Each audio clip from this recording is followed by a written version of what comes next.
Welcome back to Jewel World DIY. Today we are going to make a designer ring with the help of a fished or plastic thread, thin wire. As you are seeing, I am here using two threads, golden beads, white beads.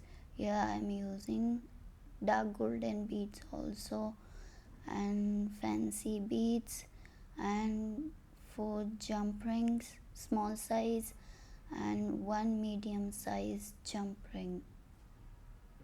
To make a middle finger ring, first I am going to take a thread and then I am going to tie one end to the thread. I will tie small jump ring as shown in the video. Next I will insert white beads after cutting off the excess thread, and then one small jump ring to the other end.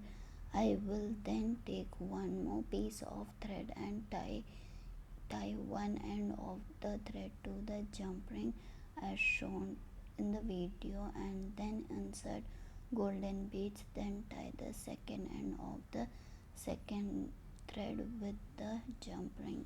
The third string I have made just in a similar way as I have made the first string. Now you can see here that I have made the middle finger according to my size, using the first string with white beads, the second string with golden beads, and the third string with white beads, and the end of the ring I have tied them with small jump ring. Now to make baby finger ring, first I took a thin wire, then I have locked one end of the wire and inserted the golden beads, and after that I have locked second end of the wire also. I repeated the same process with the second string of dark golden beads, and the length of both strings should be the same. Now I will roll two string crisscross as you are seeing in the video. However, I want to point out that in this video I am making the ring with thread, but I recommend you to use the wire, because while you crisscross the thread it will open continuously, so it is better to make with wire and it will secure, it will not open, so it is better to make with thin wire.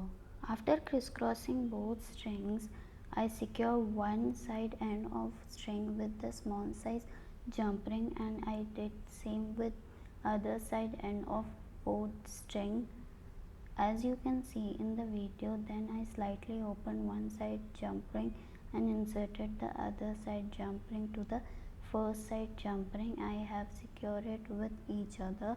After inserting the jump ring, I close the open jump ring as you are seeing in the video. This is the look of the baby finger ring. To make a chain, I am going to use fished or plastic thread.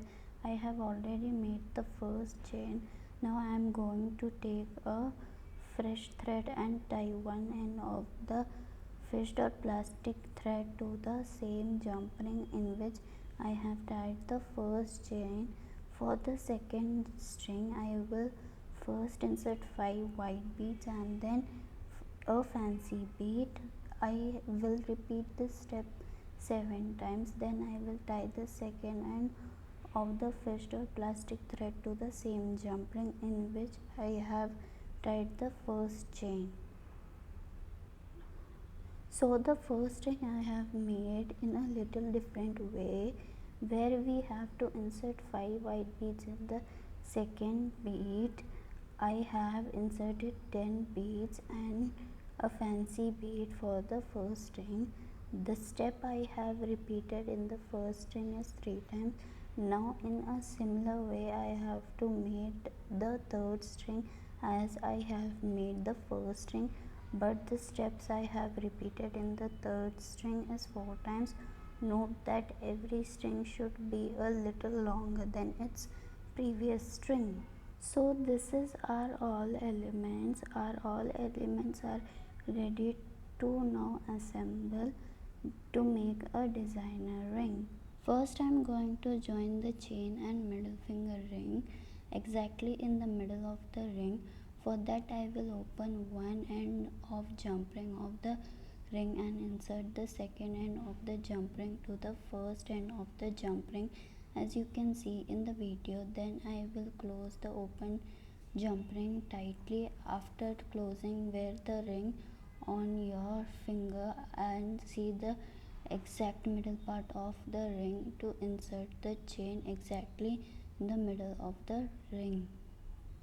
After that I am going to join the chain with baby finger ring.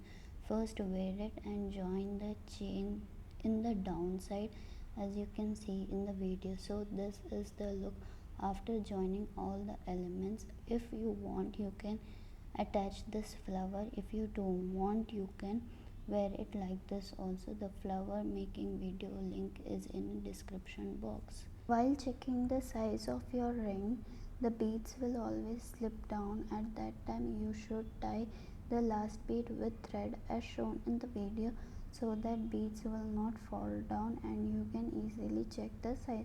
After checking the size, if it is perfect, you can tie jump ring by untying the bead from the thread.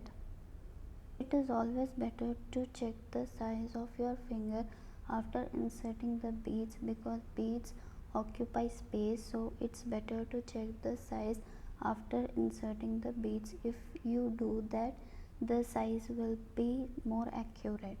This is the final look of our designer ring.